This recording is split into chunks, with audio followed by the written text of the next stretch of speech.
ኤፌሶን 6 ላይ ያለው ቃል የክፉን ፍላጻ የሚንበለበለውን የክፉ ፍላጻ አይደል የሚለው? አየ የሚንበለበል የክፉ ፍላጻ ያንተን ነገር ሽባ ለማድረግ የሚመጣ ነው።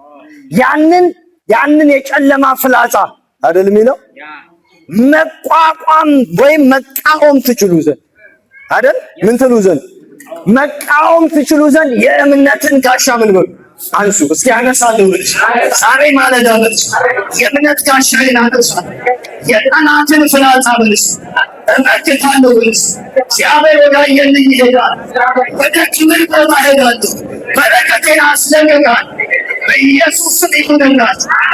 የእምነት ጋሻ ብለሽ ጋሻ የሚንበለበለውን ለማጥፋት ምን ያስፈልጋል? እምነት።